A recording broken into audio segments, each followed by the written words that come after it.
Hi, I'm Elizabeth Errico, and I'm the Executive Director of the Juvenile Bipolar Research Foundation. Part of what we do here at the Foundation is to try to get kids and families access to effective treatment for fear of harm. But sometimes that takes a while. Finding and putting together a treatment team that understands fear of harm and knows how to prescribe for it and how to treat it doesn't always happen as quickly as we need it to. In this video, I'm going to talk to you about some strategies that you can start using right away at home today to help manage fear of harm symptoms while you wait.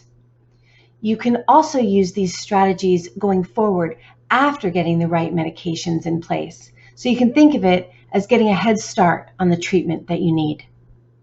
So let's get started. Effective treatment for fear of harm has three parts: the right medications, psychotherapy, and the use of cooling strategies and light therapy. Think of treatment as a three-legged stool. Take away one of the legs and the stool falls over. All three are necessary and essential for effective treatment. The medications are managed and prescribed by your psychiatrist.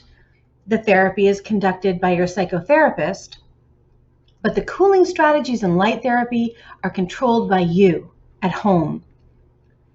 These cooling strategies and light therapy are tools you're going to use consistently all through treatment, proactively, all day, every day, on a schedule.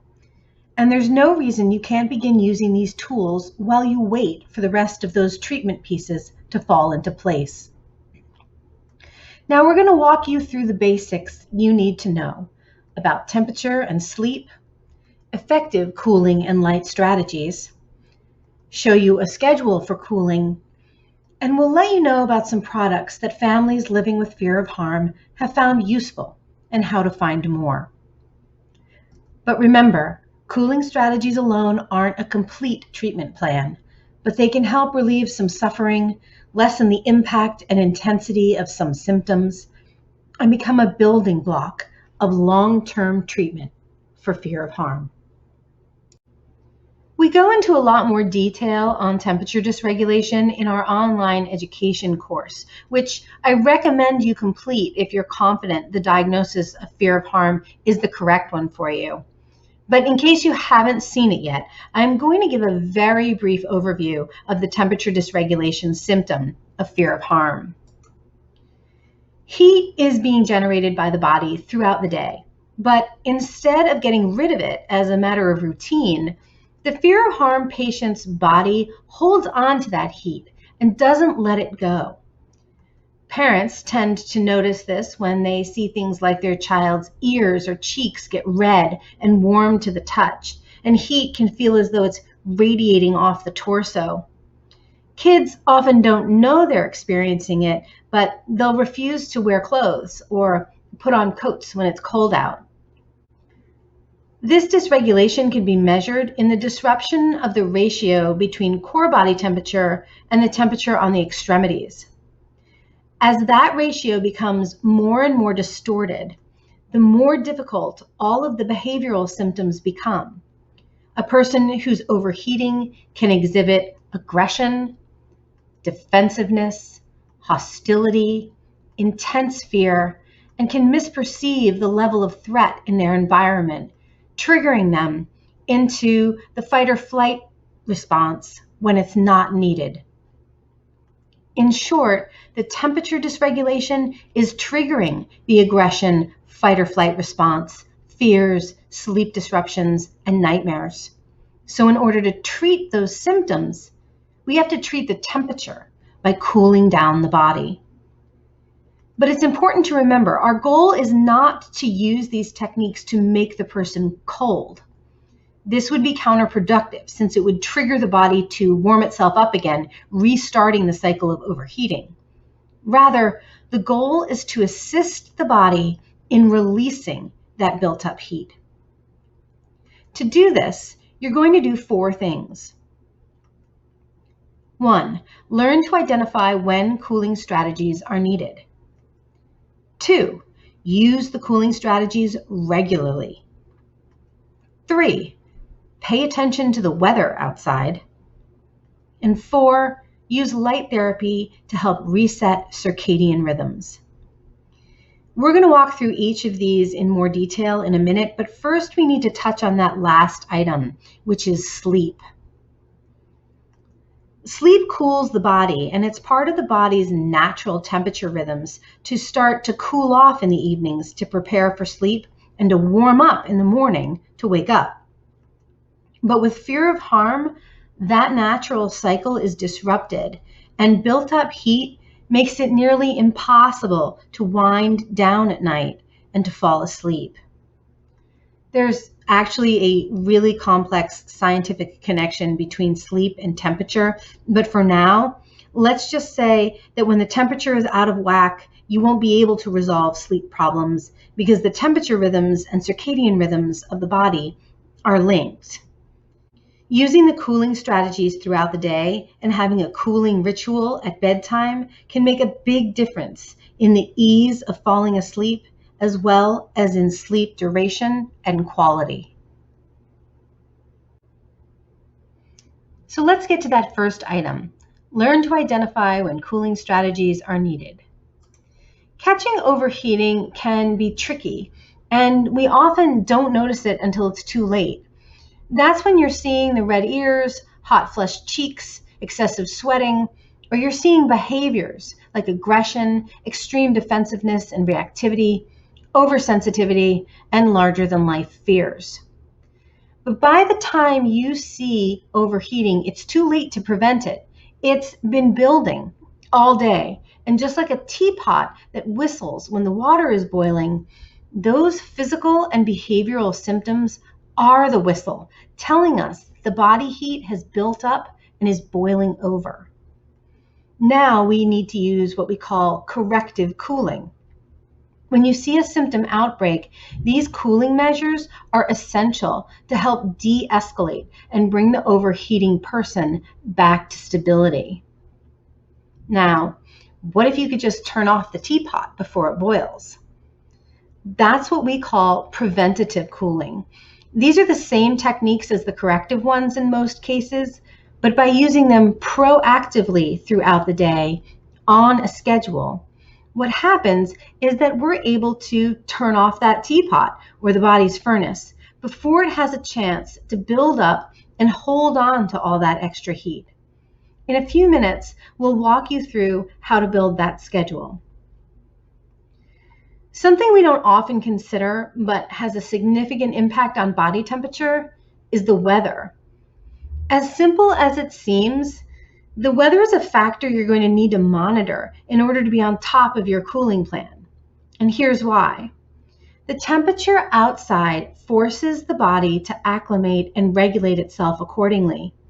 If it's a hot day, the body will need to cool itself down. And if it's a cold day, the body will have to heat itself up.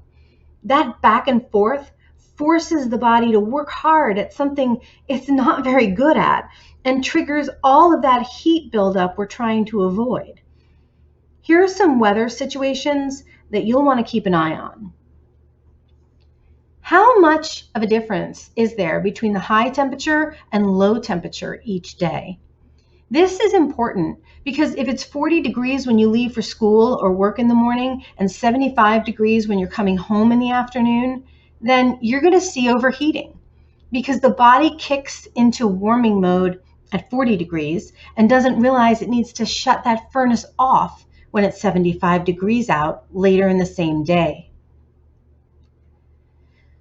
How different are the temperatures today from how they were yesterday or will be tomorrow? This is important for the same reason. Fluctuations from day to day never give the body a break from all that difficult work of trying to stay regulated.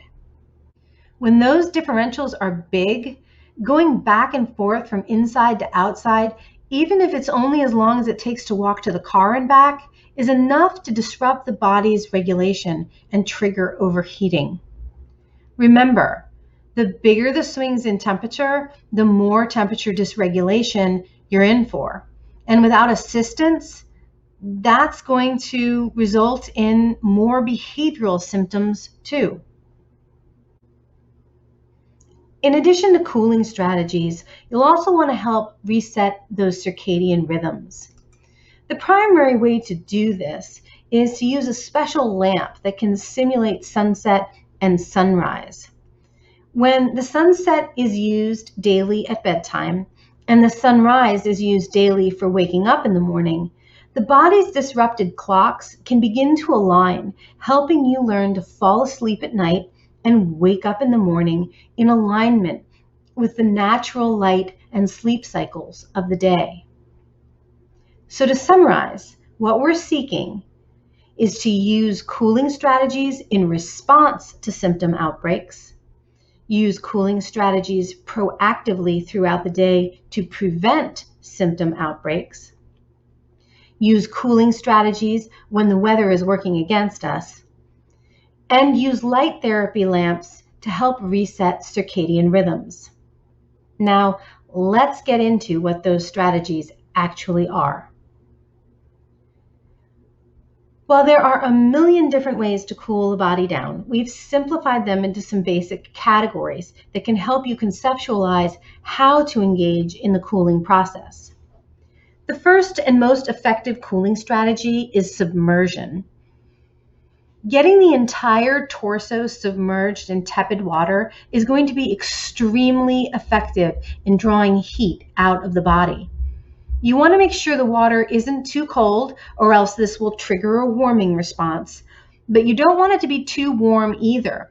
In that case, the body would start to absorb the heat from the water rather than letting the heat escape from the body. We recommend getting a thermometer to measure the temperature of the water. Ideally, for cooling, the water temperature should be roughly that of an indoor swimming pool, which tends to hover between 78 and 82 degrees Fahrenheit. If you have access to a swimming pool, this is ideal. In many ways, swimming is the ideal exercise for someone with fear of harm because it provides continual cooling throughout the exertion. It's also the best place to fully submerge the core. If you don't have access to a swimming pool, the next best choice is a bathtub. Fill it with tepid water of similar temperature and submerge the torso. Showers will also be helpful, although they won't work as well because there isn't any complete submersion, but the water streaming down the body will still assist in drawing out the heat. And foot baths that allow someone to submerge their feet and ankles while they sit at a desk doing work or relax in a chair are a nice tool. The next strategy is drinking and eating cold things. Putting ice cold food and drink into the stomach will cause a cooling effect. Ask anyone who's enjoyed a cold glass of lemonade on a hot summer's day. The radiating cool from the stomach brings the core body temperature down without triggering the body to try to warm itself up. And while drinking lots of ice water is the simplest, easiest, and likely healthiest way to accomplish this strategy, it's not necessarily going to appeal to everyone, especially children. The good news is that consuming anything that is cold or frozen will do the trick. And while we don't want to encourage lots of sugar consumption, we do recommend everything from ice to ice cream, such as popsicles, ice sticks, juice pops, frozen fruit smoothies, milkshakes, slushies, sorbet, frozen yogurt, ice cream, frozen sports drinks, frozen juice boxes, and you name it. If it's frozen, it's fair game. Ideally, you'll want to have something cold every hour or so throughout the day, which is why sugar-free, calorie-free, or low-fat options tend to be better choices, since it can really add up. But for the most part, the first priority here is cooling.